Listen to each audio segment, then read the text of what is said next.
Major Iqbal ने इस 60,000 करोड़ की रकम को भारत में घुसाने के लिए नेपाल बॉर्डर का रास्ता सुझाया था। प्लान ये था कि नेपाल से ये पैसा सीधे उत्तर प्रदेश में घुसेगा और यूपी में इस पैसे को रिसीव करने की जिम्मेदारी दी गई कुख्यात बाहुबली गैंगस्टर अतीक को। अतीक का गुंडों का जाल इतना बड़ा था कि अगर पैसा उसके रास्ते से जाता तो पूरे हिंदुस्तान के चप्पे चप्पे में बिखर जाता।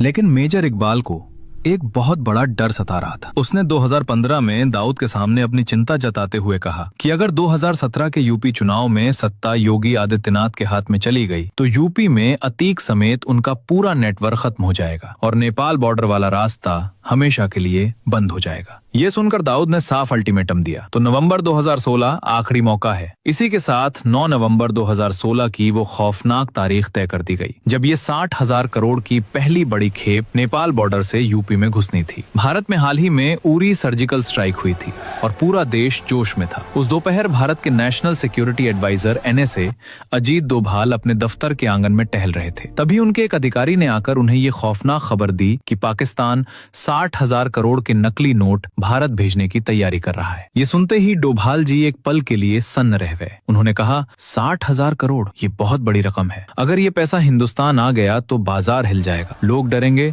और देश की स्थिरता टूट जाएगी। डोभाल ने तुरंत अपने अधिकारी को आदेश दिया कि हमारे उस स्पाई जासूस से संपर्क करो और पता लगाओ कि 60,000 करोड़ के नोट छप चुके हैं या अभी छपने बाकी हैं। ये स्पाई कोई और नहीं बल्कि रॉ के एक बेहद होनहार और खतरनाक undercover agent major Mohit Sharma थे। मेजर मोहित कोई आज के जासूस नहीं थे। वो कई सालों से पाकिस्तान में रहकर लियारी गैंग में पूरी तरह शामिल हो चुके थे। वो खनानी भाइयों और मेजर इकबाल के साथ कंधे से कंधा मिलाकर काम करते थे और दुश्मन उन्हें अपना ही आदमी समझकर उन पर अंधा भरोसा करता था। डोभाल का आदेश मिलते ही मेजर मोहित ने खनानी और इकबाल के साथ एक मीटिंग फिक्स की और एक मनोवैज्ञानिक चाल चली।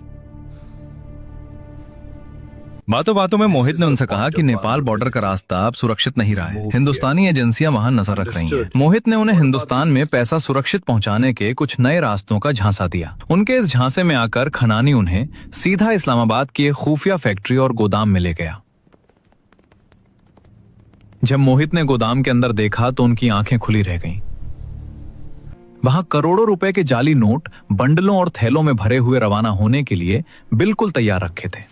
नोट छप चुके थे और मेजर मोहित ने अपने चेहरे पर कोई भाव लाए बिना ये सारी जानकारी अपने दिमाग में दर्ज कर ली।